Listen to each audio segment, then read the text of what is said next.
Bueno, pues muy Eh, buenos días. Es un placer estar aquí con ustedes. Es un honor comenzar esta serie de eventos y conferencias en la Semana de Evaluación para América Latina y el Caribe. Y bueno, este es un pequeño esfuerzo que junto con unos colegas estamos emprendiendo para tratar de impulsar un poco el tema de evaluación de política pública. Y el día de hoy, pues tengo la fortuna de que nos acompaña pues una excelente académica y una excelente investigadora. Y les voy a comentar brevemente su reseña, que bueno, tenemos el gusto de estar con la doctora Sábila Forcada.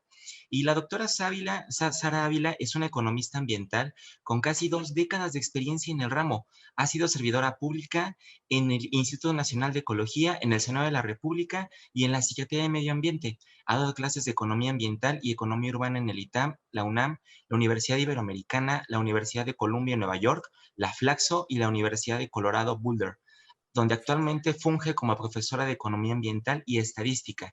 Cuenta con un doctorado en Economía del Desarrollo Sustentable de la UNAM, una maestría en Economía de UCLA y es economista del ITAM.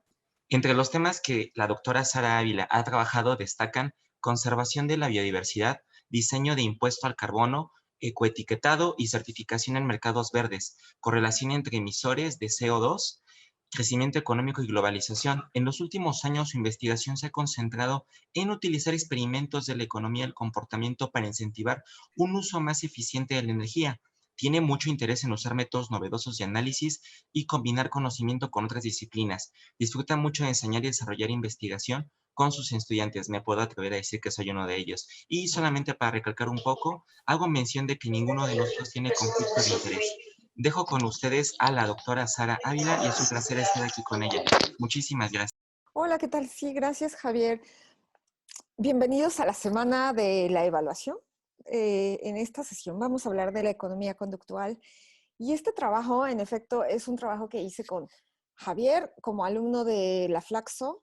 Tengo la fortuna de tener este lazo con México al poder participar en el programa de especialidad y maestría en energía y medio ambiente de la Flaxo. Y este es el producto de su investigación.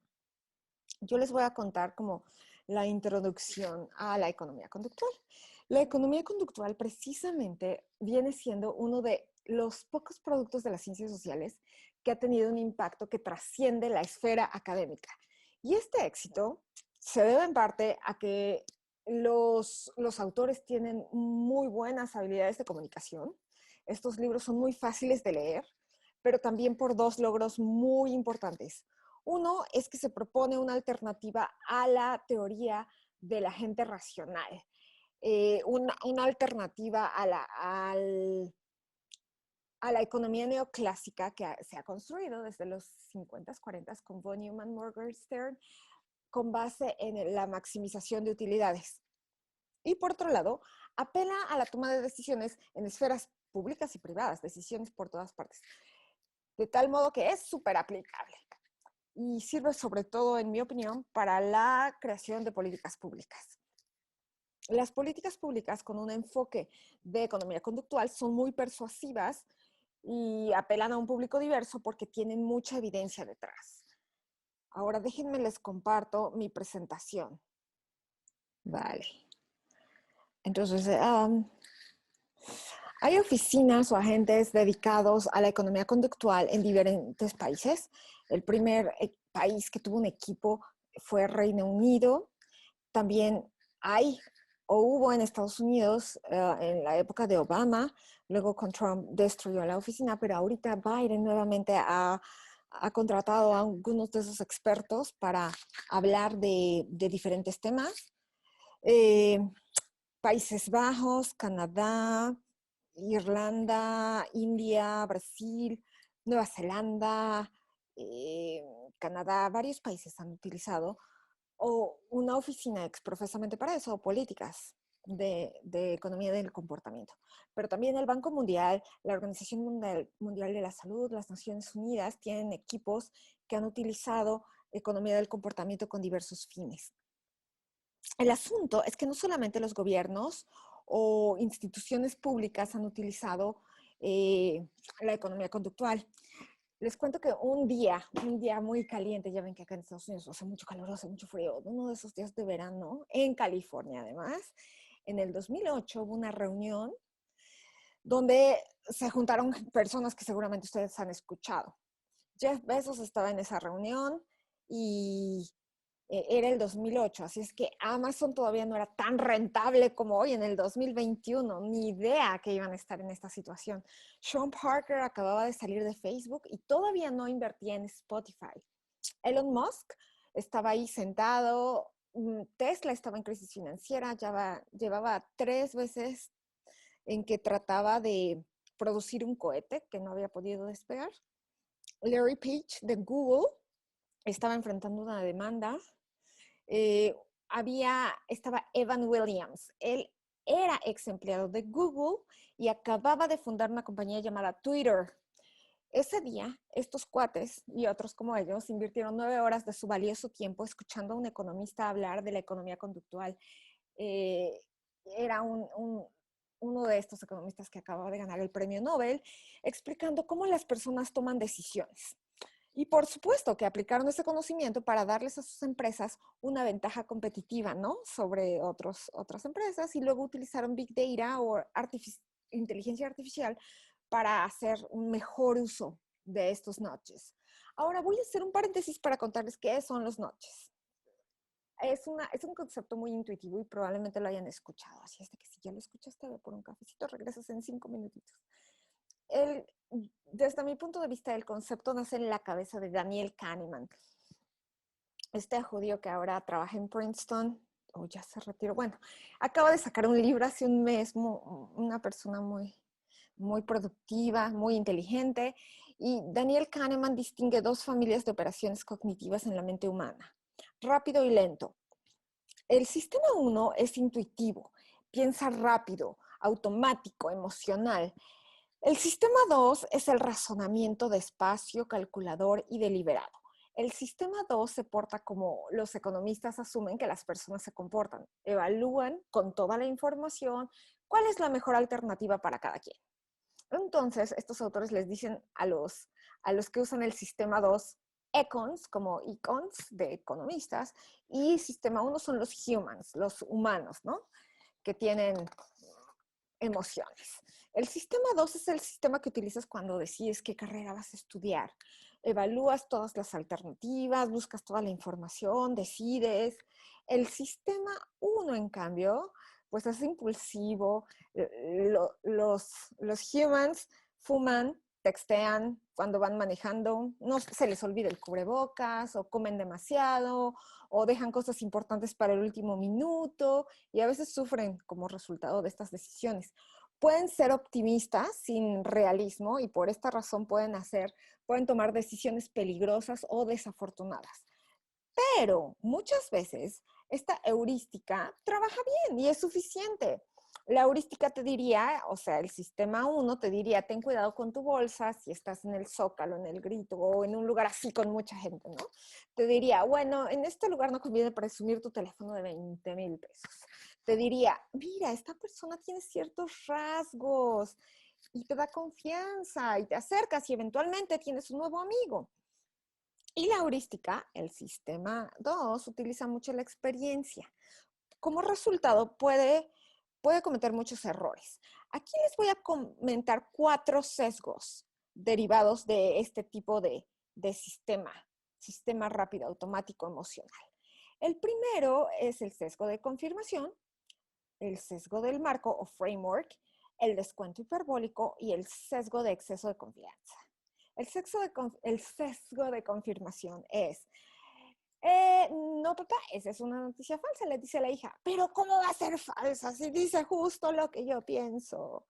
Con los climas políticos cada vez más extremos que enfrentamos en todo el mundo, esto es más común, más y más común. Y si a eso le añadimos que los algoritmos de Facebook, Twitter y demás se acomodan a lo que tú piensas, es muy fácil, ¿verdad? Ver estos ejemplos muy a menudo. El segundo ejemplo es el sesgo del marco y para eso voy a usar este ejemplo de 2 puntitos naranjas, que es una ilusión óptica. Es una ilusión donde parece que el puntito de la izquierda es más chiquito y el puntito de la derecha es más grande, pero los dos puntos naranjas son del mismo tamaño y seguramente tú ya lo has visto y tu cerebro le va a decir a ti mismo, oye, no, no, no, espérame, estos dos puntos naranjas son iguales, pero le cuesta trabajo porque la ilusión óptima te empuja, ¿no? Depende de cómo ves la imagen, es como tú te figuras el tamaño del punto. Si le quito eso, ves que más o menos, oh sí, los dos puntos son del mismo tamaño. Este sesgo del marco, cómo te planteas las cosas que deriva en decisiones diferentes, resultados diferentes, nos lleva a dos, dos resultados sumamente trabajados por los economistas del comportamiento. Uno es la aversión a la pérdida y otro es el anclaje. La aversión a la pérdida es lo que sucede cuando si algo es tuyo, te duele mucho perderlo, y cuando algo no es tuyo, tu disposición a pagar es menos. Entonces, si tú pierdes 1,000 pesos, te duele muchísimo. Si yo te regalo 1,000 pesos, te da alegría, pero no es igual la alegría de que te regalé que la pérdida de que los perdiste. Esto se ha observado mucho con los alumnos en las escuelas de Estados Unidos. Les dan sus tazas o compras tazas que dicen en la escuela, ¿no? Y entonces les digo, oye, ¿cuánto estás dispuesto a pagar por esta taza que no es tuya? $2, $1. Pero si es tuya y quieres que alguien te la compre, no, 5, 10, $15 me tienes que dar por mi taza. Bueno, es una aversión a la pérdida. No es lo mismo perder algo que era tuyo a obtener algo adicional. El otro efecto es el anclaje. Les voy a contar una historia aquí. Era el mero día del baile. Ya ven que acá es el prom, el baile antes de la graduación o el baile de graduación. Y el mero día decide que sí va. Entonces necesitamos rentar un smoking.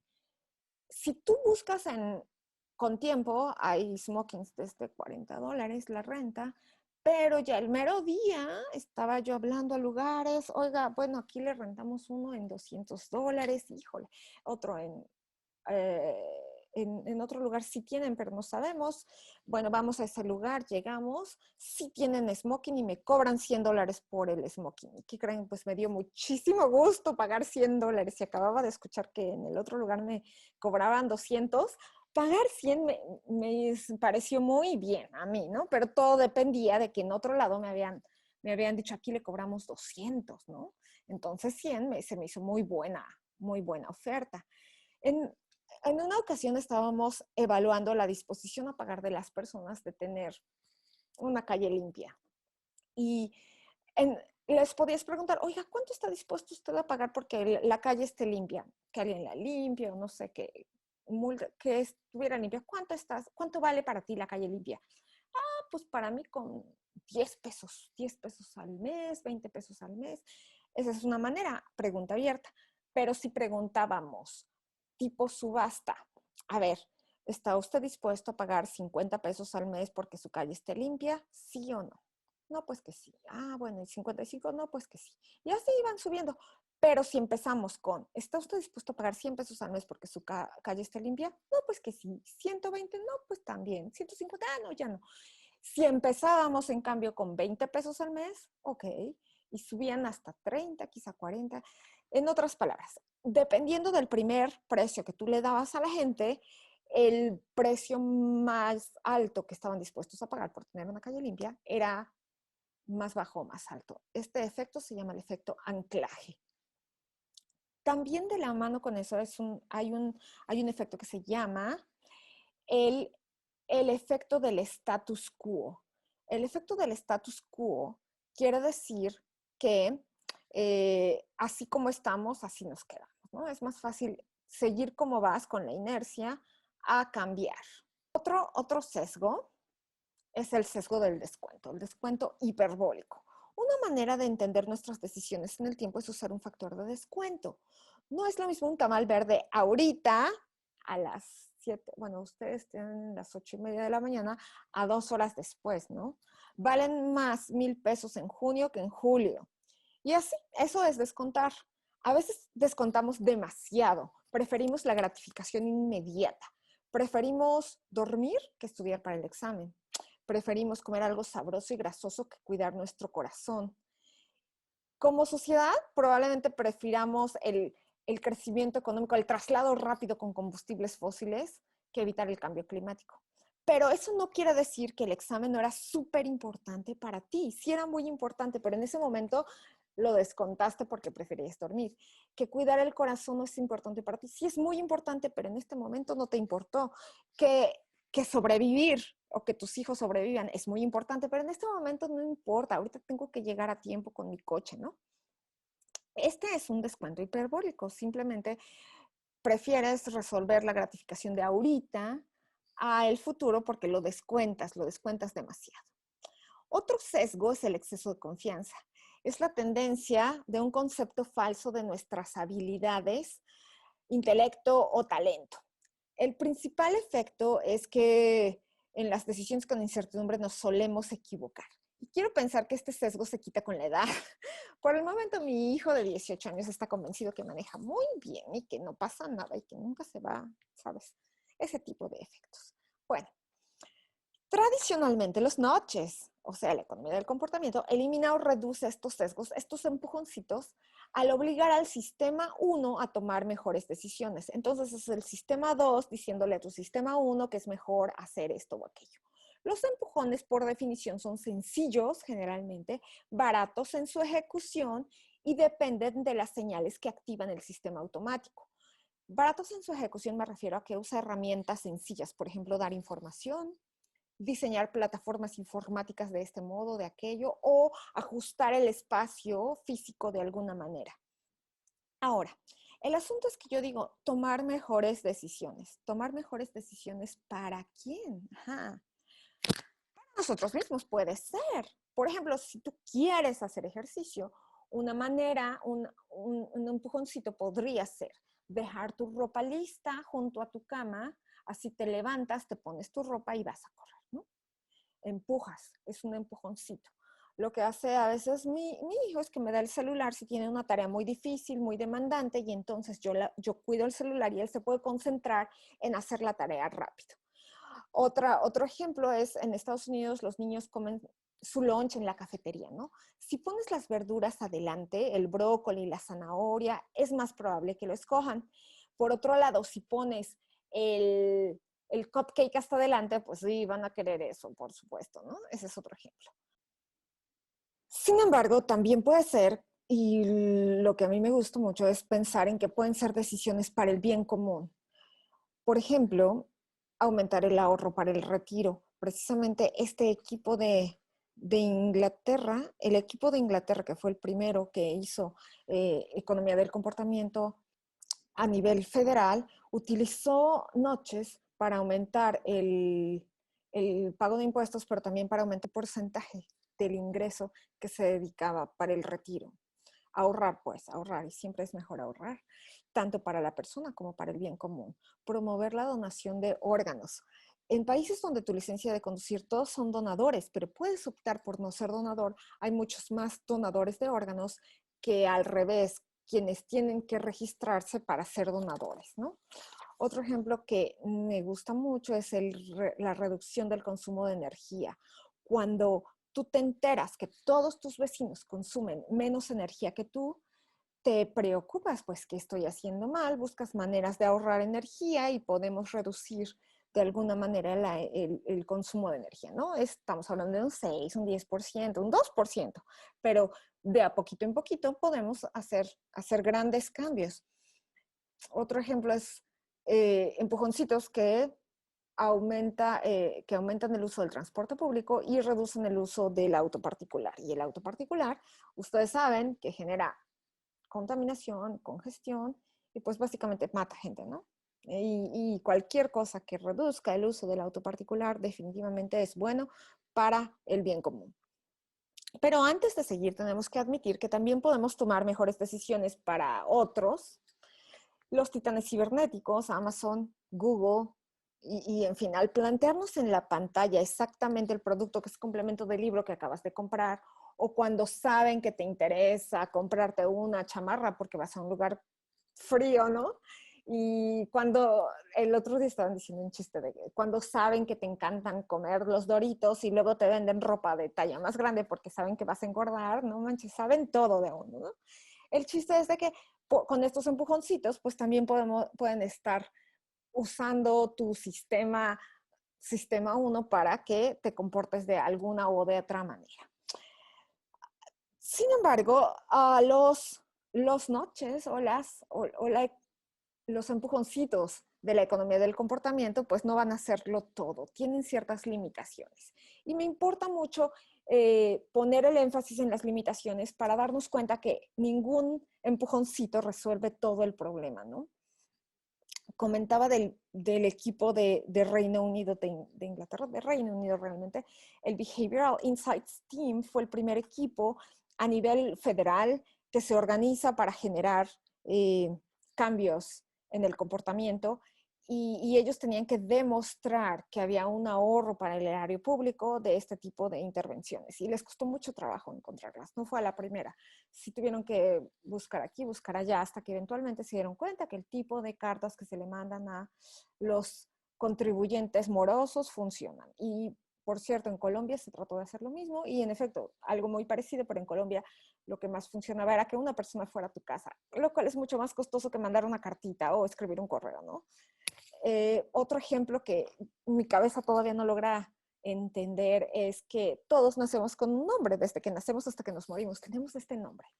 Y resulta que el 70%, no la mitad, no el 10%, no algunas, el 70% de las señoras en Estados Unidos se cambian el nombre cuando se casan. Y esto lo dicen, bueno, para hacer una sola unidad, para hacer más práctica la vida. Digo, si fuera para hacer una sola unidad, se pueden llamar otro nombre nuevo, ¿no? Que todo el mundo se lo cambie. O si quieren ser más prácticos, en vez de usar el nombre grandotote de su marido, Heichelsberg, podrían llamarse López. Es más cortito, es más fácil de escribir. No. Adoptan el nombre de su esposo. La Universidad de Oslo hizo un estudio al respecto y en efecto, bueno, no es ninguna novedad, ¿no? Pero esto se debe a que el poder patriarcal está vivito y coleando y es muy poderoso, ¿no? Otro ejemplo donde los empujoncitos no funcionaron es en el termostato en la OSD. En el edificio, para ahorrar energía en el tiempo de frío, le bajaron la temperatura a 1 grado centígrado al edificio y no hubo ningún problema. Pero le bajaron otro grado centígrado y la gente ya protestó. Dijeron, no puede ser, hace demasiado frío, de tal modo que este notch no funcionó del todo como se esperaba, vaya. Una vez que admitimos que estos empujoncitos tienen limitaciones, nuestra muy modesta aportación es la siguiente, ¿no? Una es que este tipo de intervenciones son muy útiles en nuestro contexto latinoamericano, y la otra es, pues, el ejemplo, el notch en el metro. La economía conductual es muy útil para nosotros, en particular, porque tenemos presupuestos muy limitados, de tal modo que una política que utiliza poquitos recursos, que no nos exige un mayor despliegue de fuerzas y burocracia, pues es benéfico, ¿no? Otro asunto que sucede en ciertos países es que desconfiamos de la autoridad. Tú me estás obligando a hacer esto, a ver por qué. Y este tipo de empujoncitos no te está obligando. No hay ninguna ley que diga que te tienes que formar por acá. Simplemente te ofrezco que te formes y es mejor para todos, ¿no? Simplemente te pongo adelante esto, que es más práctico que aquello, ¿no? Ya tú escoges, no te obligo a nada.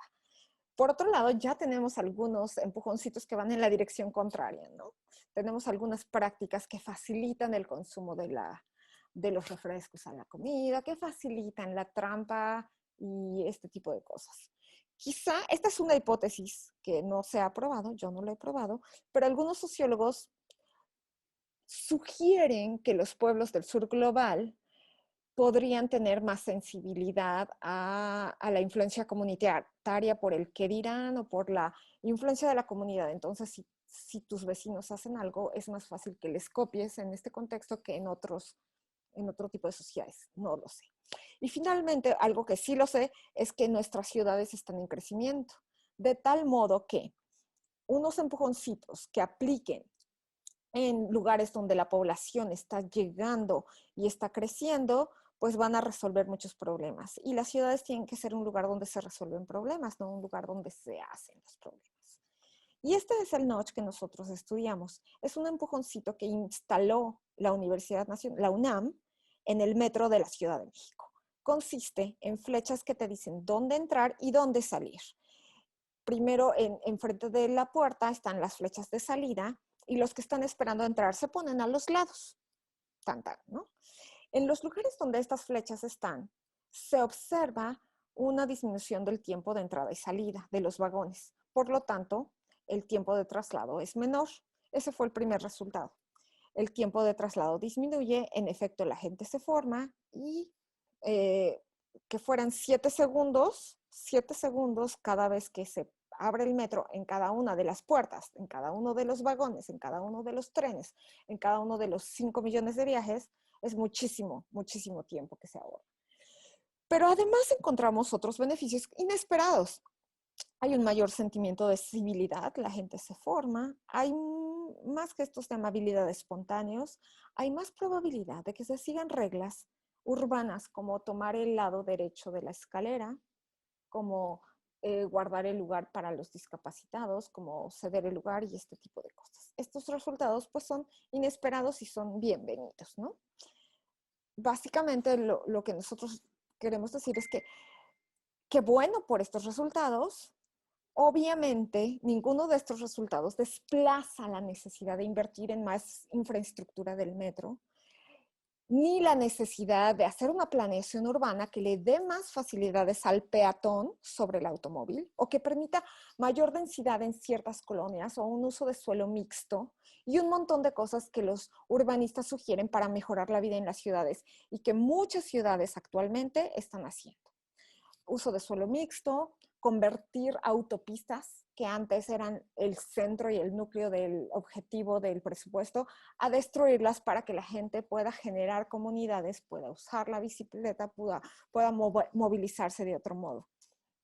Y bueno, y finalmente la necesidad de más metros y metrobuses, que son los dos tipos de transporte público que resultan más accesibles para los más vulnerables y que además resultan ser los que más rápido trasladan y los que han aumentado en uso en la última década.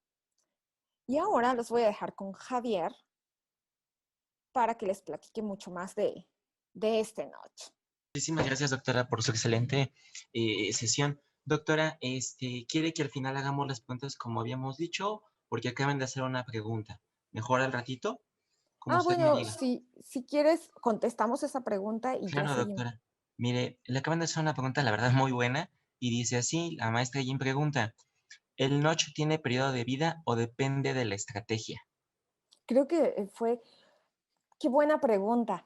Eh, Precisamente esto es un asunto que mencionaba brevemente.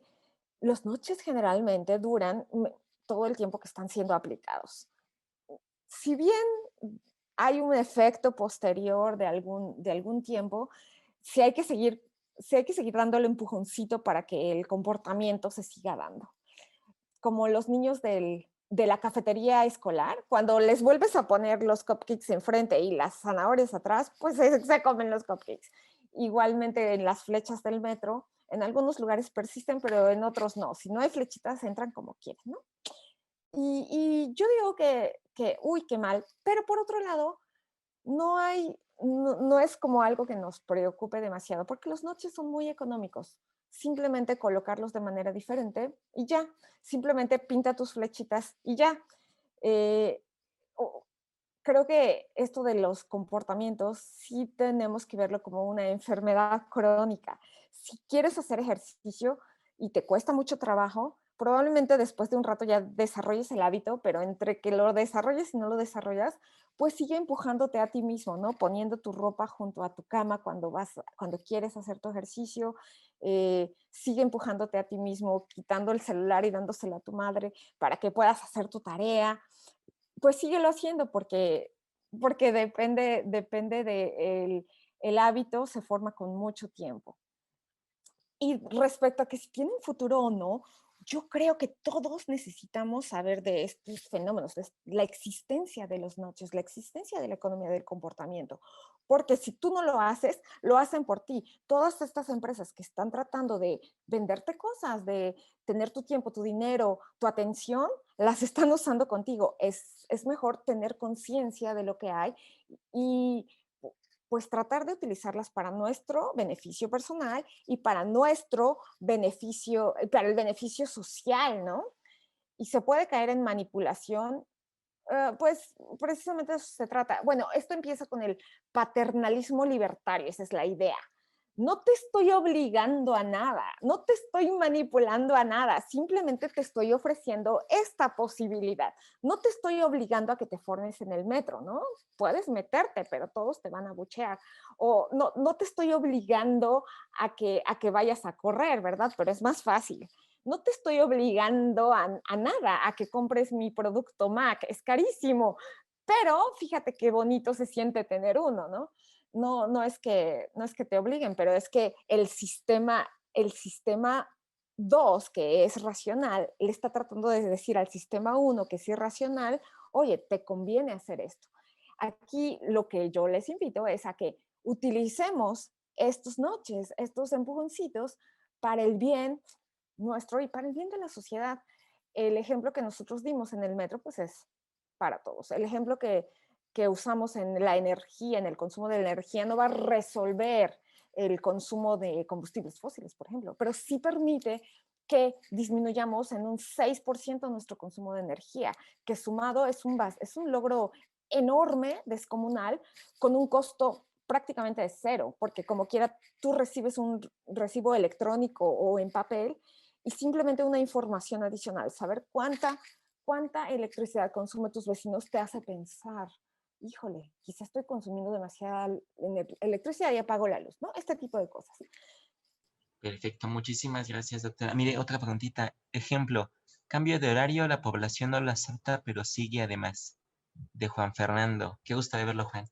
Sí, ese es un ejemplo de Perdón, es que un... no pude poner todo y disculpen que vaya por el micrófono, pero en realidad es, a mí este ejemplo lo veo yo cada vez que hacen los cambios de horario, porque yo veo que la gente sigue su vida normal con cambio de horario y sin cambio de horario, ¿no? Las vacas se siguen ordeñando, si antes era a las 4 de la mañana, ahora es a las 3 de la mañana, pero es el mismo horario. Los viejitos se siguen parando a su misma hora, que si era la hora de las 4 de la mañana, ellos se paran a las 3. O sea, no le veo, por ejemplo, vamos a decir, cualidad, porque siento que sí es una especie como de empujón para que también la economía se vea favorecida con el gasto, pero aparte de eso, pues el gasto sigue igual, ¿no? O sea, no ha habido un reforzamiento. Eso más que nada es un Sí, comentario, no tanto pregunta.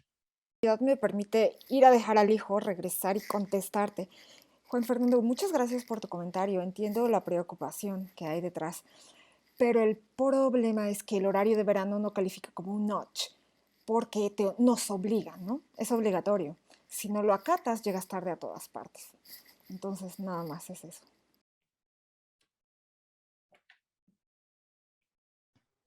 Listo. Bueno, perfecto. Muchísimas gracias.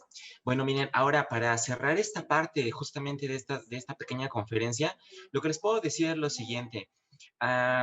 Primero voy a hablar de forma muy rápida acerca de lo que decía muy bien la doctora, de este pequeño análisis que hicimos en torno al metro, y posteriormente voy a reforzar sobre todo la parte de que, pues, ¿qué tiene que ver con la evaluación? Y bueno, a ver, miren, de entrada, como bien dijo la doctora, esta investigación no propiamente de nosotros, sino por parte de la UNAM, uno de los investigadores con quien tratamos mucho fue con el doctor Gustavo Carreón, la llevan a cabo en el 2016. La primera estación donde se lleva a cabo esta investigación es en la estación Valderas. Y bueno, es muy interesante lo que los autores que llevan a cabo esta investigación sugieren y dan a conocer, porque por ejemplo ellos dicen que tan solo en la estación Valderas durante un año, al menos en promedio en 2016, circularon por esa estación cerca de 100 millones de personas. O sea, es una cantidad impresionante, ¿no? Entonces ahora, como bien decía la doctora, pues fue un reto porque en cada línea existe un directivo diferente. Entonces no existe una unificación de criterios para poder homologar esta intervención del área de espera. Es todo un reto porque además, si ustedes se van hacia algunas líneas del metro, se van a dar cuenta que hay estaciones que comparten distintas líneas, pero en alguna línea sí está presente el área de espera y en otra no. Puse esta foto justamente porque a raíz del COVID comenzaron a colocar, perdón por el ruido, comenzaron a colocar justamente pues este tipo de señalizaciones en donde nos marcan dónde debemos de pararnos. El problema, como bien decía la doctora, es justamente que cuando ya hay una cantidad muy grande de gente, se acaba el noche, ya no existe el noche, ya no está la posibilidad de que la gente tome esta sana distancia, ¿no? Además, el tamaño de las estaciones difiere. Además, los espacios en cuanto a poder establecernos es muy diferente. Las entradas, los corredores, por así decirlo, también son muy distintas. Esta investigación, yo les comento, nace justamente en el 2016. ¿Cuál es el problema? Bueno, como ustedes lo están viendo aquí en la fotografía, tenemos que México es uno de los países con mayor cantidad de habitantes, población en general, y tenemos aquí como tal que, bueno, ¿quién de ustedes, los que hemos utilizado el metro en hora pico, no ha tenido este tipo de situaciones donde somos demasiados, donde hemos tenido que tardar cerca de 30 a 40 minutos para poder ingresar, ojo, para poder ingresar al tren? Otra cosa diferente es para poder trasladarnos. Una cosa es que ya estando dentro, sobre todo cuando es periodo de lluvia, a veces se queda uno detenido en el transporte público. La finalidad de esta intervención tenía que ver con que pudieran moverse de forma más rápida los trenes de un lado a otro para poder mejorar la velocidad, ¿no? Y también para poder reducir la cantidad de gente que se congestiona, por así decirlo, y que hacemos cuello de botella por tratar de ingresar. Bueno, ese es el problema que me parece que para todos es muy claro. Pongo la imagen del lado derecho porque antes de la investigación, antes de la intervención, voy a adelantarme un poquitito, lo que ocurría era justamente que los que entraban y salían se obstaculizaban. Justamente estas señales de área de espera, como nosotros lo interpretamos como un notch, como un pequeño empujón en donde las personas se forman y permiten que los que están dentro y salen, vamos, tengan un espacio para poder fluir y los que están de fuera, que quieren ingresar, puedan formarse, se alineen y puedan ingresar. Esta es la parte de la modelación, simulación computacional que hacen justamente los investigadores de la UNAM para poder establecer el ingreso y el descenso, ¿no? Bueno, aquí menciono una nota interesante en torno a esta investigación. ¿Cuál es la nota interesante? Que gracias a esta intervención se mejora entre un 25 y un 35%. Ahorita que nos hacían la pregunta sobre la perdurabilidad de los notch, este me pareció muy interesante porque platicando con la doctora, se supone que tienen en promedio un tiempo estimado de 3 meses de vida. No obstante, esta investigación, esta intervención que fue llevada a cabo por la UNAM, ya ha tenido un periodo de 2016 para acá. En alguna de las entrevistas que hicimos, alguno de los entrevistados nos decía, pues es que me tengo que formar porque de otra forma no puedo ingresar. Entonces, aquí vemos una respuesta en la cual está diciéndonos por qué el notch, sí, es así como lo interpretamos nosotros, sigue existiendo. Y es vamos a decir, de los empujones más interesantes, porque de alguna manera, ¿verdad? Nos está mostrando cómo es que la necesidad la necesidad como tal de movilidad urbana nos obliga a respetar el notch, porque dependiendo del notch, del diseño del notch, se acaban. ¿Por qué las empresas de carácter privado tienen que mejorar e innovar constantemente en sus empujones? Que en el caso de ellos, más que un notch, porque el notch se ve como algo positivo. La doctora hablaba de los nuevos libros que están sacando en torno a la economía del comportamiento, y ya se habla, por ejemplo, Dani Kahneman ya hablaba del slotch, lo contrario justamente al notch, pero este tiene un efecto negativo. La idea es que el empujón que nos den nos lleve a tomar decisiones negativas. Entonces, esta respuesta la estaba comentando justamente porque lo que quiero decir es que la misma necesidad de poder tener una movilidad urbana nos obliga a respetar ese ingreso y ese descenso a partir de esas sugerencias de área de espera. Bueno, aquí están las fotografías que ustedes pueden ver. Justamente lo interesante de esta investigación es que se instala en una prueba piloto en la estación Valderas y a la media hora de su instalación ya la gente comenzaba a respetarlo. Pero hay efectos positivos alternos a lo que ellos previeron. Y uno de ellos, que también ya comentó un poco la doctora, era justamente que a mí me llamó la atención. Tenemos fotografías en donde hay estaciones en donde no tienen estas áreas de espera colocados en el suelo, no tienen estas guías en plataforma, ¿no? De área de espera. Lo curioso es que las personas comienzan a formarse a pesar de que no esté el señalamiento. Y esto es impresionante, porque digamos, amplía la teoría y amplía la realidad. Esto en una cuestión de teoría de la complejidad le llaman la autoorganización, en donde las personas sin una intervención, sin una indicación, sin un empujón, sin una autoridad, comenzamos a autoorganizarnos justamente para poder, vamos a decir, tener una mejor organización, un mayor orden. Entonces, eso me llamó la atención porque en algunas de las estaciones la gente ya se formaba, vamos, ya habíamos construido una especie de cultura propia en torno a este ambiente organizacional llamado estación del metro, trenes, por así decirlo, ¿no? Eso es algo que quería comentar y me parece que es pertinente decirlo porque es a raíz de un detonador de El Notch. Ahora, parte de los resultados que nosotros estamos viendo es justamente, ¿no? Aquí tenemos una pregunta. ¿Qué beneficio considera más importante al implementar la guía en plataforma de espera en el metro? Y bueno, como ustedes pueden ver aquí, lo que ellos recalcan es una mayor cultura. Claro, era lógico. Cuando hay una hora pico y se saturan las estaciones del metro, tenemos el problema que justamente entramos a empujones, o sea, literal físicamente. Pero no solamente eso, había mucha violencia. A mí me llegó a tocar ver que la gente a veces tenía la inclinación por pelearse, lo digo con mucho respeto, ya fuera entre hombres o entre mujeres. Entonces, esta pequeña señalización nos permite un fortalecimiento por parte de la cultura cívica, ¿no? ¿Qué reto considera el más importante para la movilidad urbana en el uso del sistema de transporte colectivo metro? Bueno, aquí lo que nos responden en una respuesta con mayor cantidad, lo que ustedes pueden ver aquí es que ellos lo que están solicitando es mayor cantidad de trenes. No obstante, el sistema de transporte colectivo tiene grandes problemas todavía hoy. ¿Por qué? Porque la infraestructura ya fue rebasada hace 25 años. En promedio, las personas que transitamos por los metros somos alrededor de 5.5 millones, un poquito más ya, por día en la población que está presente en la Ciudad de México, más o menos son los 8 o 9 millones de personas. O sea, estamos diciendo que casi la mitad, un poquito más de la población que está presente en la Ciudad de México, interactúa. Si lo quisiéramos hacer como una especie de analogía, ¿no? Como una especie de metáfora, así, un símil, por así decirlo, más de la mitad de la población que está presente en la Ciudad de México transita por los trenes del metro. Es impresionante. Lo que dice la población, la percepción de ellos a través de esta evaluación es que requerimos de mayor cantidad de trenes.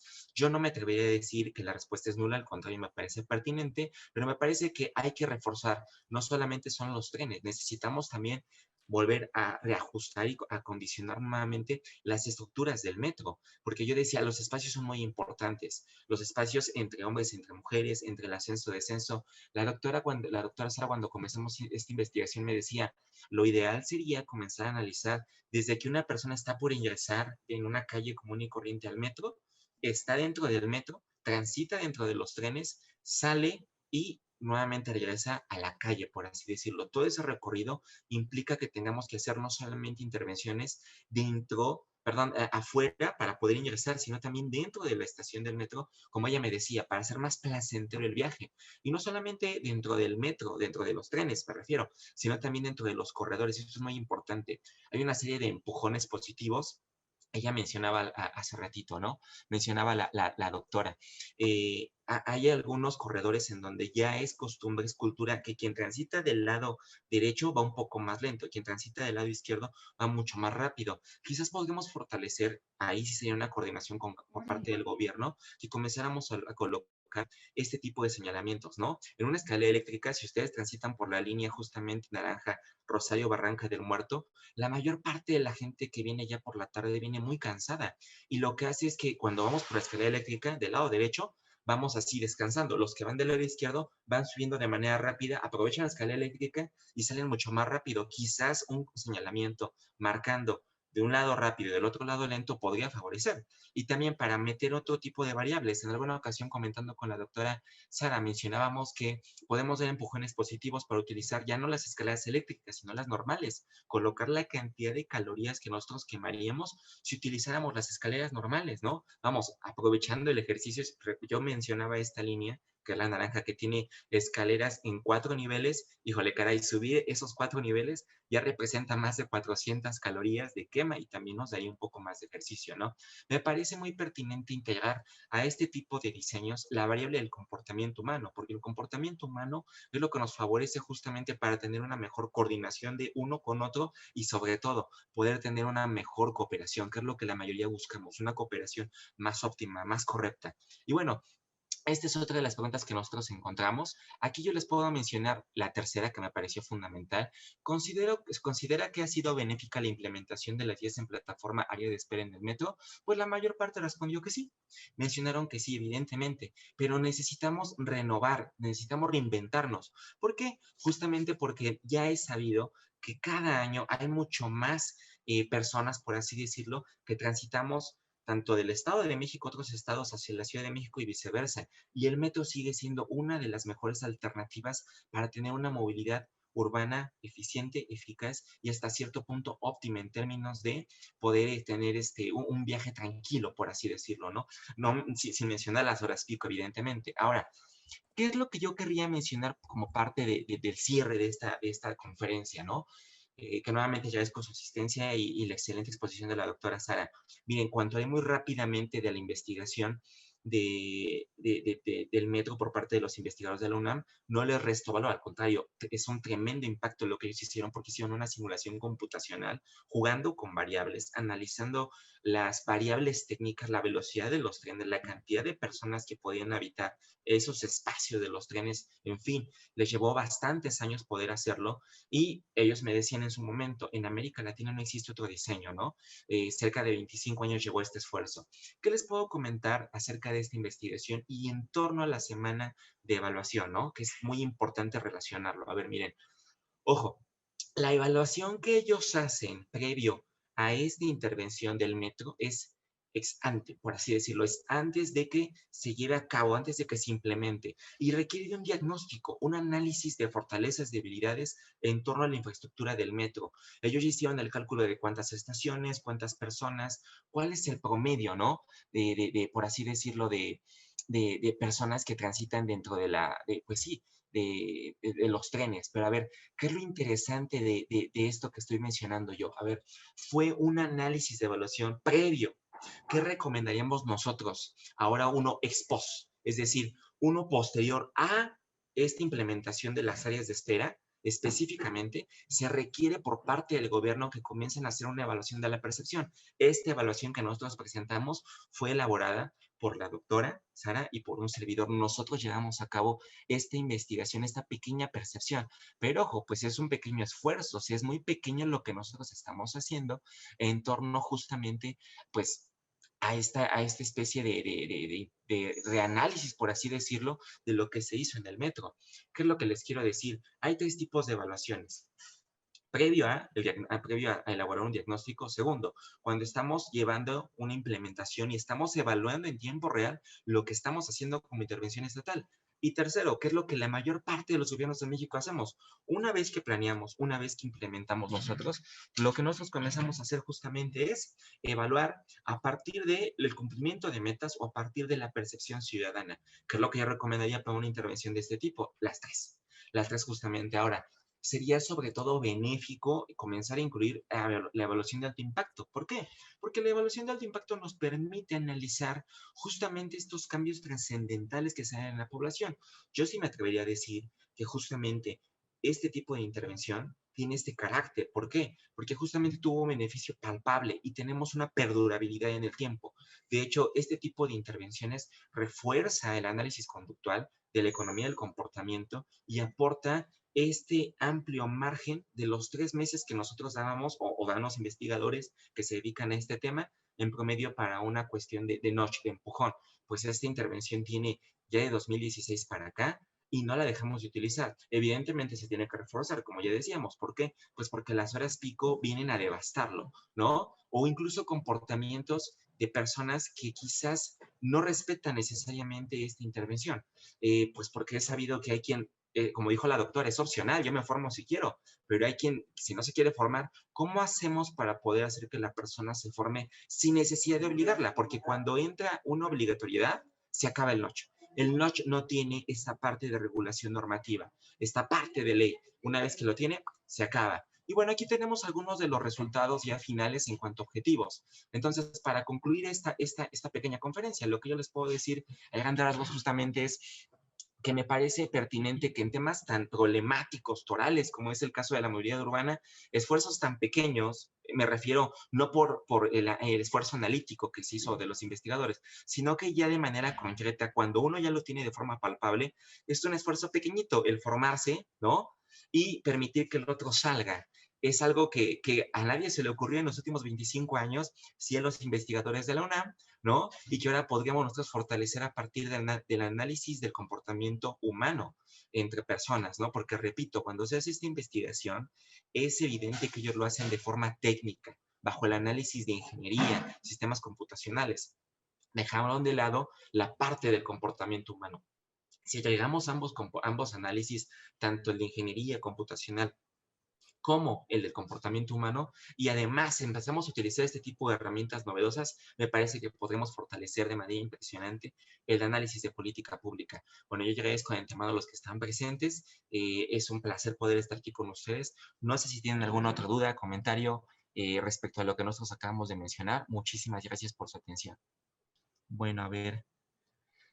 Aquí tenemos algunas preguntas. ¿Qué consideran que haría falta para, para que este tipo de estrategias tengan éxito en el metro? Bueno, lo que nosotros podríamos recomendar básicamente lo que acabo de decir, justamente lo que nosotros podríamos hacer para fortalecer esta área es comenzar a hacer que el gobierno se relacionara.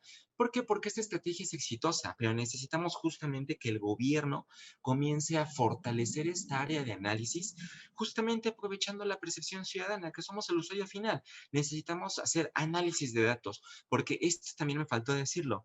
Los usuarios del metro, dentro de la investigación que nosotros tenemos, aportaron muchos elementos para poder justamente hacer recomendaciones adicionales a lo de la guía plataforma área de espera. Hicieron recomendaciones y eso me pareció impresionante, porque la gente que realmente tiene el efecto del día a día de estar conviviendo en las estaciones del metro, pues es la que de alguna forma también puede aportarnos material, insumo creativo para poder mejorar lo que ya está hecho.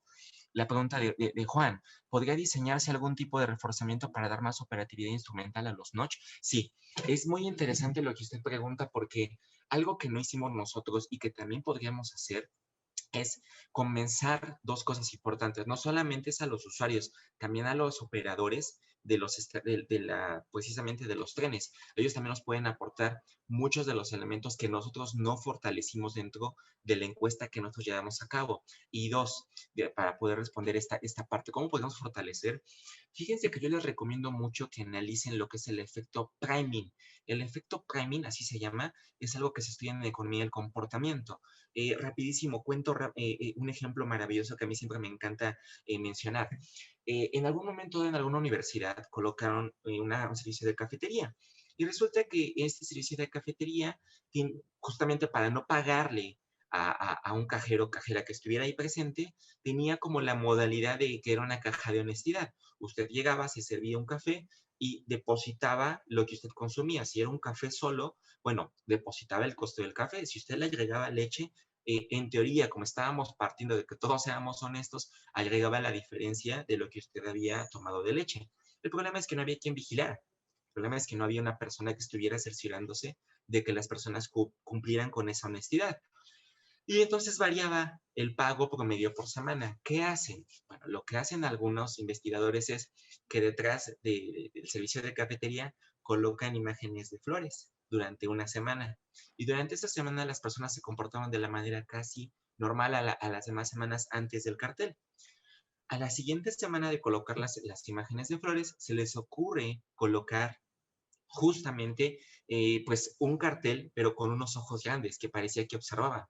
Curiosamente, cuando colocan estos ojos, parecería que hubiera una persona vigilando y el pago del servicio de cafetería fue mucho más alto incluso y digamos que hubo mucho más certeza de que lo que se consumía era lo que se pagaba. No había una persona en físico. No obstante, este efecto de parecer que alguien nos está vigilando generó un efecto positivo en las ganancias justamente de este servicio de cafetería. Este es un efecto que yo he recomendado ampliamente porque en términos, por ejemplo, de violencia de género, hay un cartel bastante fuerte en donde está una mujer y al lado de ella aparece un hombre gritando, pero de su boca sale un puño. No sé si la mayoría lo ha visto.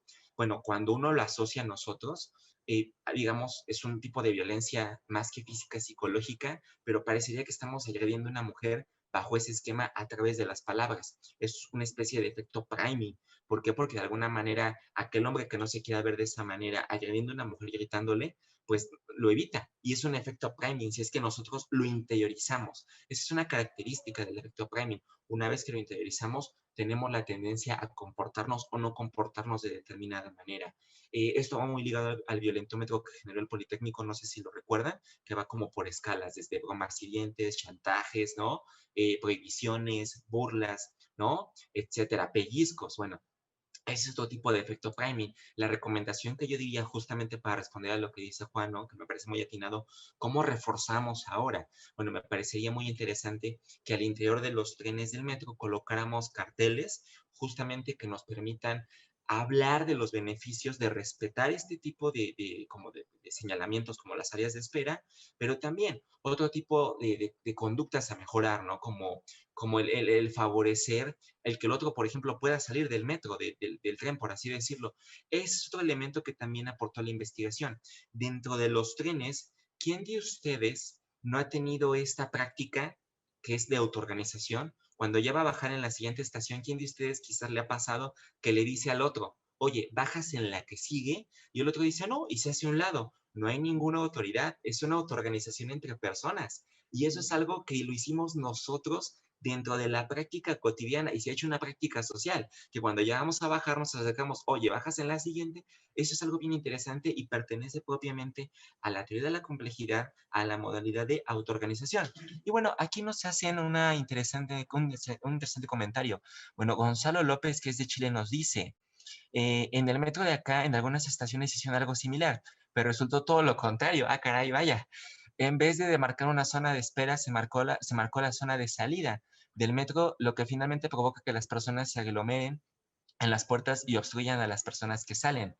La música relajante, bueno, comento primero justamente lo de Gonzalo, ¿no? Gonzalo, yo te recomendaría enormemente que si tienes oportunidad, puedes escribirle directamente a la doctora. Ahorita voy a colocar nuevamente la presentación para compartir el correo de ella y un servidor. Y de cualquier modo también me parece que podrían estar muy abiertos los investigadores de la UNAM, o el doctor Gustavo Carrión es una excelente también persona como la doctora Sara. Me parece que ellos podrían aportar muchos elementos de carácter técnico, de ingeniería y computacional, si es que te interesa este tema, porque tienes razón. Pero, a ver, aquí hay algo interesante que nos aporta Gonzalo. Yo no sé si sea una cuestión técnica únicamente. ¿Por qué? Porque soy mucho del comportamiento humano. Incluso en el caso de México, las señales en distintas estaciones tienen distintos usos. En algunas tienen mucho más respeto, tienen mucho más favorecimiento a formarse y en otras, aunque estén, no nos formamos. Entonces, me parece que ahí, en lo que dice Gonzalo, me parece que sería una cuestión de observar, de revisar la parte técnica en el caso chileno, pero también quizás sería bueno a partir de esta experiencia mexicana, si gustas te compartimos la base de datos, nos puedes escribir al correo, bueno, todos ustedes y todas ustedes, y compartimos las respuestas que nos dan, al menos los mexicanos, si te puede servir y te interesa este tema, porque me parece que justamente es lo interesante, el comportamiento humano, pensémoslo así, porque en alguna ocasión leí una reseña, el mexicano cuando está tomando aquí dentro de México, en carretera tiende a tirar las latas, cruza a Estados Unidos y ya no, aunque vaya tomado. Eso me parece interesante, digo, no sé si sea del todo cierto, pero me parece que el comportamiento humano es algo que nos puede ayudar a fortalecer estas herramientas. Entonces, con todo gusto, Gonzalo. Y bueno, dice Juan Fernando, nuevamente un comentario excelente. La música relajante con volumen medio alto puede establecer una interconexión para efectos menos violentos, entrada a los vagones. Claro. De hecho, la economía del comportamiento, dentro de lo que ustedes mencionaban hace rato, piénsenlo, eso sí lo dice, por ejemplo, Daniel Kahneman. En las tiendas de consumo rápido, las tiendas, sobre todo en los supermercados o en algunos restaurantes de comida muy rápida, resulta que el tipo de música que ponen es muy rítmica, tipo cumbia, tipo banda. Resulta que tiene un efecto entre nosotros y lo que hace es que nos dé una ansiedad por comer mucho más rápido. No obstante, cuando uno visita tiendas departamentales como Liverpool, como Palacio del Hierro, el efecto que se tiene ahí del tipo de música por lo regular es diferente, como dice muy bien Fernando, es relajante y hace que las personas, en lugar de querer irse, se relajen, se tranquilicen y en lugar de ver una prenda, se quedan a ver 50, en lugar de estar 15 minutos, se quedan 3, 4 horas. Y ahí el efecto es mantener encasillada a la persona en una tienda departamental. Por supuesto, no todas las líneas del metro lo usan. En su momento, la línea 12 llegó a hacerlo. Ese sería una muy buena, un buen reforzamiento justamente el uso de la música para poder relajar a las personas. Porque, ojo, en términos de movilidad urbana, en promedio, el viaje de una persona de casa al trabajo y de regreso en México, en la Ciudad de México en particular, es como de hora y media. Es decir, en un día normal estamos dedicándole cerca de 2 horas en promedio al traslado. Pero eso es en promedio. Hay personas que transitan del trabajo a la casa y de regreso 3 horas. Y eso de entrada ya nos pone tensos, ya nos estresa. Entonces, este tipo de elementos podría favorecer el viaje, que sea un poco más placentero, ¿no?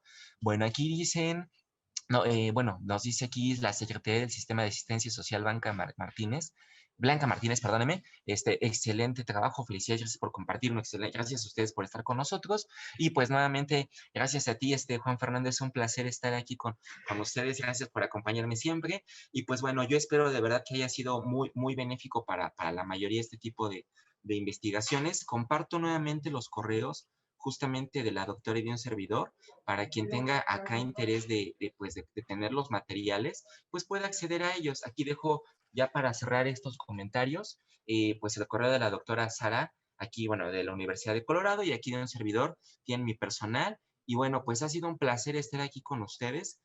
Pues al menos de nuestra parte, pues prácticamente sería todo. Agradezco mucho pues sus buenos comentarios. Gracias, gracias Benjamín. Y pues si no tienen alguna otra duda, comentario, burla, aclaración, regaño u ofensa, muchas gracias a todos y pues nos vemos en la siguiente. Mil gracias por haber estado con nosotros. Solo una notita aclaratoria.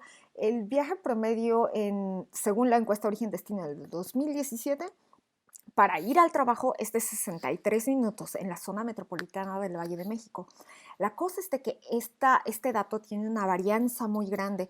Hay 18% de los viajes duran entre 1 y 2 horas, 3% dura más de 2 horas y el 23% dura, por ejemplo, entre 15 y 30 minutos. Entonces sí tiene una varianza muy grande. Muchas, muchas gracias por haber estado con nosotros y gracias por sus preguntas. Nos estamos viendo.